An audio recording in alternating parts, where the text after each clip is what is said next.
There he is. Please accept me. Made it. I got you. I got you. How you doing? Good, man. Good to see you. How you doing? Yeah, not bad. Yeah, just yeah, kind of doing what most people are doing just now, and yeah, not up to a whole lot. What about you? Where are you just now? Yeah, I'm in Spain at the moment, and nice weather. Um, can't go to the beach. We can't hike really what we like to do, but we can't complain. Obviously, there's a lot more people around Europe, especially in states that are struggling being in apartment. We have a house with a nice garden. Kids can go around, so we're very fortunate and grateful Yeah. to be in this position. Obviously, it's it's tough being in Spain, which is next to Italy, probably the country that goes through the hardest time at the moment. So we have been now, I think it's sixth week in 24/7 quarantine lockdown. Yeah. It's honestly, as a tennis player, it's really weird to be in one place more Yeah. than 5-6 weeks, as you know. I mean, I have not experienced that probably for 15 years. Yeah. So, but I'm happy because I'm with my kids. I'm really glad to be with the family. Yeah. I mean, that's been the one thing for me that's been like, it's been nice. Like, I've got to see my kids like do things for the first time that usually when we're away traveling and stuff, like you miss. Like, I saw my kids going out cycling on their own for the first time and swimming on their own for the first time and stuff like that. So it's actually been nice to see lots of those things. But yeah, the trying to teach them stuff is difficult. It's not easy. They don't always want to listen to their parents. So yeah, that's been So challenging. who is Good. more patient, Kim or you? Me, 100% more Really? patient. Yeah, yeah, definitely. Kim's great with the kids, but yeah, I mean, I think I've got more patience. Yeah, for sure. It's funny with us in our family. I think that's divided. I think in terms of physical activity, when it comes to that part of the development of our children, where I feel like it's more of kind of my role to be kind of leading that out of the two parents. I feel like I feel more comfortable in that situation, so I feel probably slightly more patient. But in anything else, it's Yeah, Yelena. She's yeah, definitely more patient. But I'm also learning. As I told you previously, I feel like it's so weird for a tennis player to be in a full lockdown for so long. So I'm really getting to know myself as a father and as a husband uh, on a level that I have not had a chance to experience for the last 5 years that I've been a father. I don't know. How did you feel? Did you feel anything similar, like when you unfortunately got injured and didn't travel as much? yeah. I mean, that was the thing. That was like, yeah, it's difficult in lots of ways, like because you sort of are, I guess you're learning a kind of new way of living because you're so used to the traveling and the structure and everything that the tour kind of brings, and then obviously you get injured or with what's happening just now and you're at home all of the time with your family. It's a big change, but like the positives certainly kind of outweighed the negatives. Like kind of realized that if like once tennis is done for me, like I'll be just fine. I was always worried about what that might look like and what that would be like, kind of just being in one place all the time. But I enjoyed it. It was good. Yeah, I watched your documentary on was it on Amazon or net? Yeah, Uh, yeah, and that really kind of strike me in a way. The your I mean, first of all, huge respect for you. Trying to come back after everything that you've been through in the last 3-4 years, and as someone that has been through a major injury, but I've been fortunate that there has been only one actual major injury for me, which was the surgery of the elbow that I had in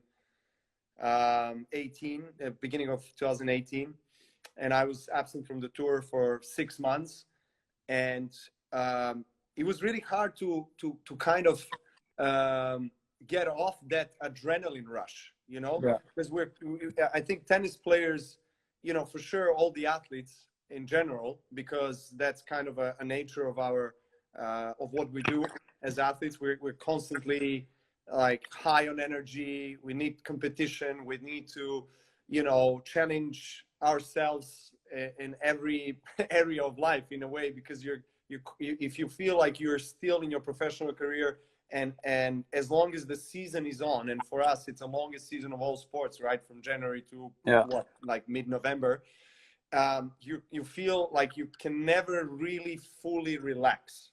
You know, you feel like you of course we all have ways to balance ourselves, and of course you need to figure out a way to relax every single day, because otherwise you'll burn out, but you never really fully relax. And when first time I took those 6 months, it was the first time that I skipped the slam ever since I became a professional player. Yeah. And it was really I was not feeling any unease. I was feeling actually happy to be at home, happy to do some other things that are always kind of waiting to be addressed, maybe because there's never really time or energy really to think about some other things or do other things. And at that time, actually, Jelena was pregnant with our second child, so it was a perfect time for me to be at home. But you know, going through the injuries and trying to kind of bounce back and find that motivation again, I don't know, for me, I would like to hear from you, because for me it was never really a problem to be motivated. And but I must say that I probably thought that I will deal mentally and emotionally better with the competition once I'm back from injury than it actually was. I felt like I was very confident in myself. I was like, well, you know, I'm fine. I'm gonna, you know, practice for whatever weeks, and I'm gonna be okay. It's, you know, nothing that I'm not familiar with, right? But once I stepped on the court, it took me probably about 4 or 5 months to really start playing the way I wanted to play. Yeah. So how it was for you when you came back first from like a long absence from the tour? In 2013, where I had the operation and I was out kind of 3 or 4 months, and then obviously the hit has kind of been the last couple of years on and off. And yeah, I think like you say, it's the psychological side of it is the, you know, is the toughest part in many ways to come back from, like being away from the competition for a long period of time. You lose something a little bit. You lose a little bit of an edge that you need to. I feel like you need to kind of work to get back, and I don't know. You lose a little bit of your aura or whatever, like, because maybe people see you coming back from an injury. There's a sign of weakness there, so you need to kind of build that back up again by winning matches and stuff. But yeah, it's true that the psychological aspect, I think, is kind of sometimes harder than the physical aspect coming back from injuries, for sure. Do you remember much about when we first played? I would have been, well, what, we were like 11? Yes, I think we were 11. It was France. I think my memories from when we first met each other were probably significantly different from your memories. I only remember the score. I don't remember. I know. That's what I'm saying. You kicked my ass, man. You blew me off the court. I won a game or 2 games, I think. Yeah. Like 6-1, 6-love or something like this. And it was on like one of those old school, like it was on a singles court, right? Like I remember seeing like no doubles lines and stuff. But yeah, it was in France. But yeah, I don't remember loads about the match. But yeah, just was that was my first international tournament ever. Was that your first, or you played pro? It would have been one of the first ones. Yeah, it would have been. It's a great tournament that's still going just now in Tar. Yes. But, yeah, I lost. I ended up losing in the final of the tournament, and I had match point, sudden death deuce, drive volley, to win, and I missed it and completely capitulated after I lost the match point. So I think you're yeah, forgiven. still, And an 11-year-old drive volley, I think you were not really expected to make that one a winner. yeah. Do you have the tape from any of your matches from Tarp or no? I have seen them, but I don't have them on me. But I think my mum's got a couple of them. But yeah. Please, if you find a tape from our match, delete it. Oh. Thank you. Yeah, I still have not. I would love to see it because I've seen actually. I think on Instagram, Nadal Gasquet. Yeah. Have you seen that? Yeah, I've seen that one. Yeah, I've seen. Yeah, you see little clips of them sometimes on Instagram, and yeah, it's funny. Like a lot of the mannerisms and stuff. Like even then was kind of exactly. Both Rafa and Richard are. I mean, they're kind of like exactly the mannerism, the way they look, the way they play. It's copy paste. It's amazing. It's amazing. I know. What did we feel was the best match that we played against each other? It'd be interesting to know from your perspective and see if we have similar views on it. Because obviously, I don't know, sometimes you feel like you're playing great when you're winning. Maybe not always like the matches that you lose. Yeah. Well, the first couple of matches that come to my mind are the semifinals of Australian Open in 2012. Yeah. The one that lasted 5 hours almost. Yeah. That's the same match that I've got. Yeah. Written down. Yeah, it was like 7-5 in the fifth. And for me, for me, that was, even though I lost, I think that was probably the best match we played. Probably. I think you had a break point or something in the fifth, like late in the fifth. Yeah, it was at 5-all. It was an unbelievable rally. And it was one of the regular rallies we had, like around 57 times. Yeah. But I would say that was. Yeah, I would agree with that. What other one were you thinking? I think I felt like I played well, although you beat me in Olympic Games in London on grass in Wimbledon 2012 in semis. It was 7-5, 7-5, I think.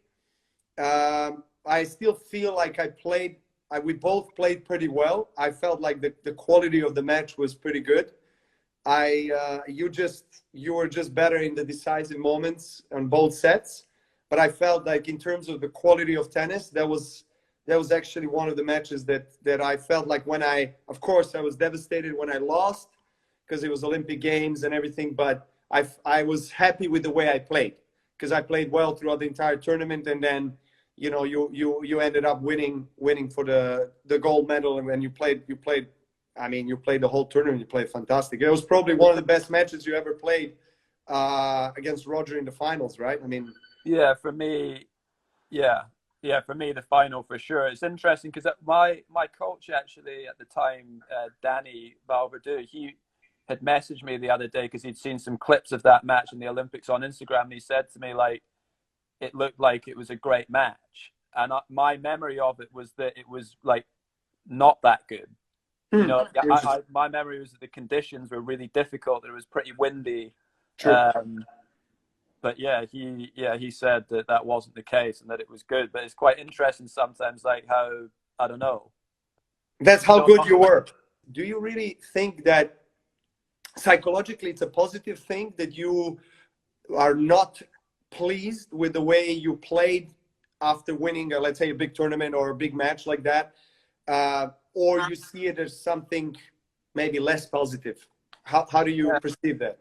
So I would say that it's really important, like even after a big win, to like not to just be critical of yourself for the sake of it, but to, if there's something you felt on the court that could be better, to actually voice that with your team and the people that are working with you, because sometimes, I don't know, sometimes in those moments things can get missed as well. Like everyone's so excited and elated and happy that you've actually won an event that you can sometimes miss the things that actually you could do better as well. But yeah, I think that at the same time, like it's something like looking back with the issues I've had the last couple of years, I do wish that I'd enjoyed those moments more, because when you see that maybe the end is coming, you realize like, shit, I should have enjoyed like the wins and the big matches, or even some of the ones that you lost as well that were great matches, to try and get some enjoyment out of them, because for sure we'll miss it when it's not there anymore. So yeah, I don't know. Yeah, it's important to be critical of yourself even in like good moments, but you need to try and enjoy the wins. I wish I'd done that a bit better, for sure. Yeah, that's what they say. Like being kind of constructively, positively critical of yourself actually helps you find that extra motivation you need to kind of go out there on the court and constantly strive to improve your game, develop your game, keep on going regardless of the result, regardless of the, so to say, the end of the journey. It's the journey that matters more than the actual goal, right? When you reach the destination. And I really resonate with that kind of philosophy in tennis and also in life. But you're right. We both agree that the journey is more important than the destination. Destination is something that obviously determines a lot the journey and how it's going to go. And it obviously, I believe that setting up like clear short-term and long-term goals are very important. Yeah. But at the same time, you mentioned something very, very important, I think, there, where you said, like, you wish that you have probably enjoyed more certain moments in your career. And I feel exactly the same.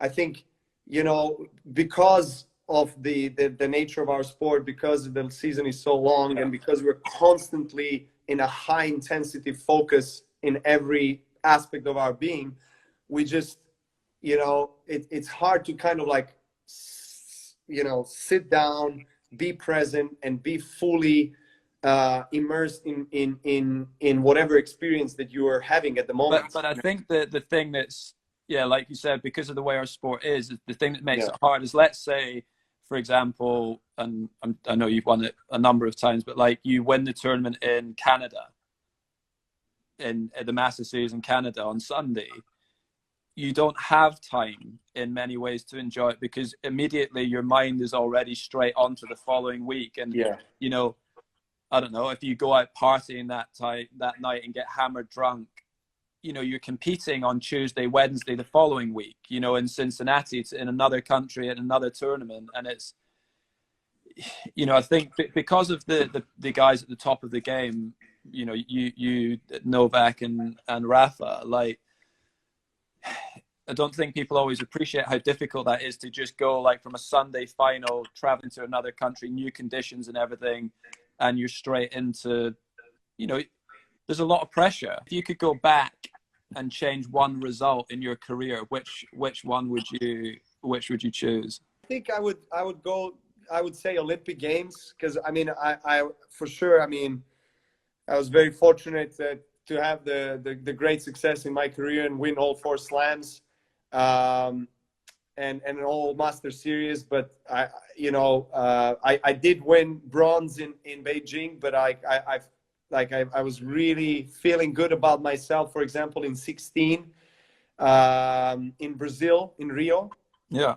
And you had a tough draw there, to be fair. Del Potro that went on to play with you in finals.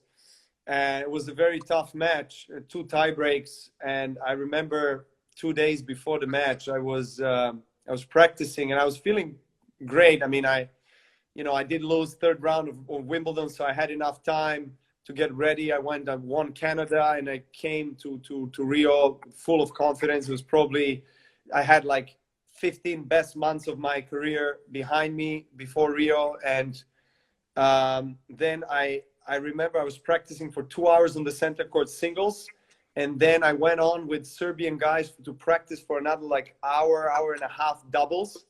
Yeah. And I start to feel my wrist at the end of the doubles sets that we played.